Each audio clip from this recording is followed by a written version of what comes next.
is, I think, the most simplest and the most obvious biological thing जो हम सुबह उठने से रात को सोने तक सोते हुए हर कंडीशन में कॉन्स्टेंटली करते रहते हैं. कभी तेज, कभी धीरे, कभी जल्दी, कभी एक्चुअली मेडिटेशन के टाइम पे गहरी सांस ले लेते हैं. बट अगर हम एक्चुअली ब्रीदिंग के बारे में सोचें तो ये प्रोसेस सिर्फ उतनी नहीं है कि हमने बिना सोचे क्या किया. हमारी बॉडी के अंदर कॉन्स्टेंटली इतनी चीजें चेंज होती हैं with every breath we take. And I think वो पता होना इज इन जनरल हम खुश हो सकते हैं कि हमारे पास इतना अच्छा मैकेनिज्म है for this process. Mechanism of breathing समझने से पहले हमें ये पता होना चाहिए कि लंग्स कैसे काम करती हैं, क्या होती हैं, कौन सी ऐसी कैविटीज हैं जो उसके अंदर प्रेजेंट होती हैं, क्या फंडामेंटल रीजंस है जिसकी वजह से हम सांस ले पाते हैं, और एग्जैक्टली रेस्पिरेशन क्या होता है.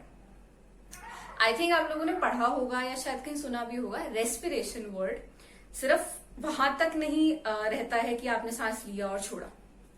रेस्पिरेशन वो पूरी प्रोसेस का नाम है जहां तक कि एक सेल तक ऑक्सीजन पहुंच रहा है, और इसके बीच में काफी स्टेजेस होती हैं जिसके अंदर एयर पास करती है, फिर कुछ चेंजेस होते हैं, देयर आर सम रूल्स जिसके अकॉर्डिंग एयर मूव करती है, और फाइनली ये सब क्रॉस करके वो एक सेल तक ऑक्सीजन पहुंचता है, और उस सेल से जो वेस्ट कार्बन डाइऑक्साइड बना है वो फाइनली वापस आता है और हम उसे बाहर एक्सेल आउट कर देते हैं. मैकेनिज्म ऑफ ब्रीदिंग इस टॉपिक के अंडर अभी हम सिर्फ इतना देखेंगे कि हम कैसे इनहेल करते हैं, ऑल्सो नोन एज इंस्पिरेशन, और फाइनली कैसे एक्सेल करते हैं, that is expiration. Respiration as I just mentioned वो पार्ट नहीं है कि हमने सांस कैसे लिया, कैसे छोड़ा, और वो किस पेस पे करा या एवरीथिंग. वो पार्ट भी है जिसमें कि ऑक्सीजन फाइनली सेल तक पहुंची, सेल ने उसे यूटिलाइज करा, कार्बन डाइऑक्साइड प्रोड्यूस हुई, वो वापस आई लंग्स से, हमने एक्सेल आउट करी. रेस्पिरेशन इसीलिए दो फेजेस में डिवाइड हो सकता है. First is external, second is internal respiration. External respiration में first part is the ventilation. Ventilation is the movement of air into the lungs, also out of it, going according to the path. Second step is perfusion. Perfusion वो part है जिसमें कि lungs से जो blood है वो air जो है वो ब्लड के अंदर गई और ब्लड से वापस लंग्स में जब आएगी, that is perfusion. Diffusion is finally जब जो एयर है और ऑक्सीजन ब्लड से सेल के अंदर आया और कार्बन डाइऑक्साइड सेल से ब्लड के अंदर आए. Internal respiration on the other hand वो सारा कुछ है तो प्रोसेसेस जो माइटोकॉन्ड्रिया, ईटीसी के अंदर, और क्रेब्स साइकिल, ग्लाइकोलाइसिस, एवरीथिंग, वो सब इंटरनल रेस्पिरेशन के अंदर आएगा, जिसमें ईटीसी के थ्रू फाइनली एटीपी की प्रोडक्शन होगी. When we study about respiratory system या फिर द मैकेनिज्म ऑफ रेस्पिरेशन, उसमें we are just concern with the external respiration. External respiration के अंदर mechanism of breathing we are just concern कि हमने सांस अंदर कैसे लिया और कैसे उसे बाहर छोड़ा, that is inhaling and excelling, और इंस्पिरेशन और expiration. Breathing works on a very very simple principal, but वो प्रिंसिपल समझने से पहले हमें दो कैविटीज के बारे में पता होना चाहिए जो एक्चुअली रोल प्ले करती हैं ब्रीदिंग के टाइम पे. First one is the thoracic cavity. Thoracic cavity हमारे चेस्ट एरिया वाली कैविटी है जिसके फ्रंट में एक स्टर्नम प्रेजेंट है. साइड्स में रिब्स हैं, not 4 pairs but just a representation. Back side पे इसके होती है द बैकबोन, और सबसे important part bottom side of it, उस पर प्रेजेंट होता है डायफ्राम. ये डायफ्राम जो है वो बहुत इंपॉर्टेंट मसल है, बिकॉज दिस कंडक्ट्स पूरी process of inhaling and exhaling. Second thing is lungs वाली cavity, the pulmonary cavity.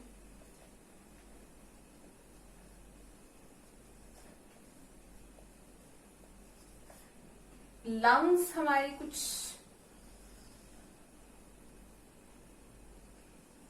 Double layer structure होती है. This cavity is known as the pleural cavity, जिसके अंदर फ्लूइड प्रेजेंट होता है जो कि फ्रिक्शन की रिडक्शन में काम आता है. बिकॉज ऑब्वियसली जब आगे पढ़ेंगे तो यू रियलाइज कि लंग्स का साइज इंक्रीज डिक्रीज हो रहा है. तो जैसे ही वो साइज इंक्रीज डिक्रीज हो रहा है, वी वांट कि फ्रिक्शन की जो प्रोडक्शन है वो मिनिमम रहे. इसलिए दोनों लेयर्स के बीच में प्लूरल कैविटी प्रेजेंट होती है. एंड आउटर लेयर हो गई इसकी parietal pleura and inner one is the visceral pleura. Pulmonary term associated with lungs, you can remember this, क्योंकि ऐसे कुछ जो वर्ड्स होते हैं जो पर्टिकुलरली किस चीज से एसोसिएटेड होते हैं, उससे काफी हेल्प मिलती है इन फ्यूचर जब हमें कोई फॉर एग्जाम्पल कोई बड़ी टर्म याद करनी है. एंड अगर हमें ये पता है कि किस चीज से एसोसिएटेड है तो हम कनेक्शन बना सकते हैं. For example bones with osteo, nerves with neuro, that type of connection, and heart with cardiac. ऐसी वाली जो चीजें हैं उनको हम याद रख सकते हैं टू हेल्प अस कि हम रिड्यूस कर सकते हैं इसका मतलब क्या हो सकता है, या एटलीस्ट किस ऑर्गन से एसोसिएटेड है. Pulmonary cavity and thoracic cavity. दूसरी चीज है अ वेरी इंपॉर्टेंट प्रिंसिपल जो कि हम नॉर्मल डेली लाइफ में देखते हैं. We are very very used to it. Air will flow from high pressure to low pressure. हवा हाई प्रेशर से लो प्रेशर की तरफ फ्लो करेगी. Mechanism of breathing is also known as pulmonary ventilation. As I just said, pulmonary associated with lungs, ventilation basically flow of it. So, अब inspiration के time पे according to वो principle कि high pressure to low pressure flow of air है, हम चाहते हैं कि लंग्स के अंदर एयर जाए, which very obviously will mean कि प्रेशर जो लंग्स के अंदर प्रेजेंट है should be less than atmospheric pressure. Atmosphere में अगर एयर प्रेशर ज्यादा है, gases will flow into the lungs. Similarly जब लंग्स के अंदर प्रेशर ज्यादा होगा तो the air will move out. And ये प्रेशर का जो डिफरेंस है, जो वेरिएशन होती है, वो कंट्रोल करती है muscles.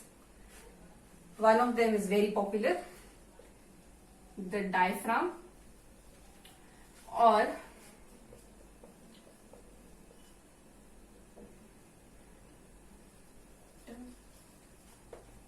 Internal and external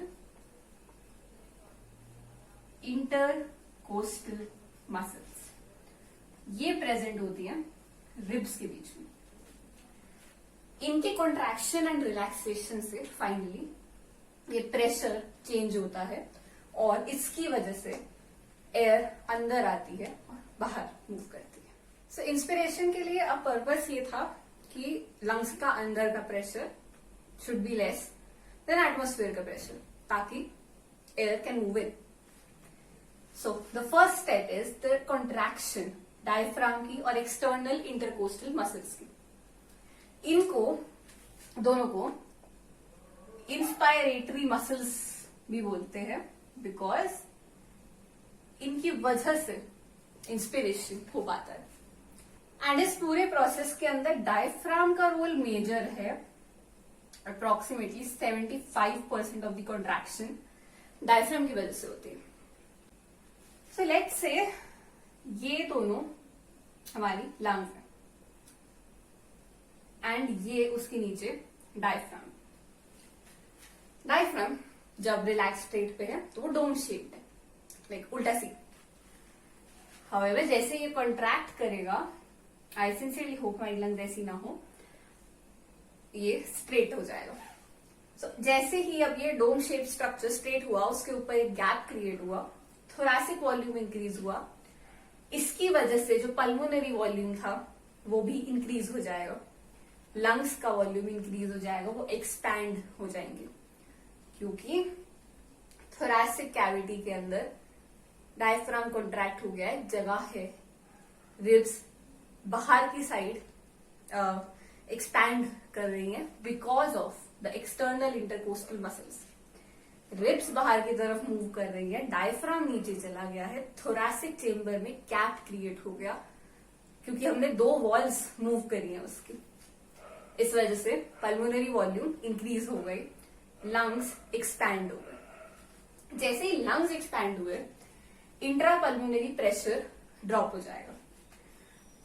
for example, अगर लंग्स में जितना भी एयर प्रेजेंट है, हमने उस जो जगह ज्यादा दे दी है, हमने एक सेम अमाउंट ऑफ एयर को ज्यादा जगह में फैला दिया है, उसका प्रेशर ऑब्वियसली डिक्रीज करेगा, जिस वजह से इंट्रा पल्मोनरी प्रेशर कम हो जाएगा क्योंकि जगह बढ़ गई है, air can move freely, packed नहीं है, राइट। दिस इज समथिंग जो कि हम अपने गैस सिलेंडर्स में देखते हैं, उसमें under very high pressure gas को रखा जाता है इन लिक्विफाइड फॉर्म। जैसे ही हम वो नॉब ओपन करते हैं, एयर को जगह मिलती है to flow out and pressure decrease हो जाता है, air turns, not exactly air but that liquefied petroleum gas turns from the liquefied part of it to the gaseous state. Intrapulmonary pressure drop होते lungs के अंदर का pressure is now less than atmospheric pressure, and lungs के अंदर का pressure is around 754 mmHg, while atmospheric pressure is 760 mmHg इस particular state में। जैसे ही अब एटमॉस्फेरिक प्रेशर हाई है, air can move inside the lungs. This is how inspiration occurs. Expiration इसका exact opposite path follow करता है. So expiration के time पर once again diaphragm और intercostal muscles relax हुए, which means straight structure से वापस dome shaped structure और ribs वापस अपनी original position पर। अब 4 में से दोनों walls वापस आ गई, इसका मतलब थोरैसिक चेम्बर की वॉल्यूम डिक्रीज होगी कंपेयर टू जो वो पहले थी, विच मीन्स पल्मोनरी वॉल्यूम भी वापस डिक्रीज हो जाएगी और लंग्स कॉन्ट्रैक्ट करके अपने ओरिजिनल साइज पर वापस आ जाएंगे। इसकी वजह से एल्वियोलाई का प्रेशर इंक्रीज होगा, which means intra pulmonary pressure increase हो जाएगा। और in very very simple terms, lungs के अंदर का प्रेशर अब एटमॉस्फेरिक प्रेशर से ज्यादा है। It is 762 mmHg and atmosphere was 760 mmHg। ये चेंज इन प्रेशर की वजह से लंग्स से एयर जो है अब फ्लो आउट करेगी and we will exhale. So this is the entire path जो कि फॉलो होता है every time we breathe in and we breathe out. ये इस वाली सिचुएशन में इज कि जब एयर बाहर जा रही है या फिर एक्सेल आउट वाली प्रोसेस या फिर एक्सपिरेशन की प्रोसेस, इसकी entire opposite is the inspiration की process. Very very easy to remember because basically कुछ एक बार कॉन्टैक्ट हो रहा है, एक बार relax. So I hope you like this video, I hope आपको समझ आया हो एंड ये प्लेलिस्ट आगे कंटिन्यू होगी, तो do subscribe, press that bell icon, follow through this playlist and I am pretty sure respiration बहुत अच्छे से क्लियर हो जाएगा। And do like this video और कमेंट करके बताओ what you thought of it and if there something specific जो you want me to continue in the future. Thanks for watching.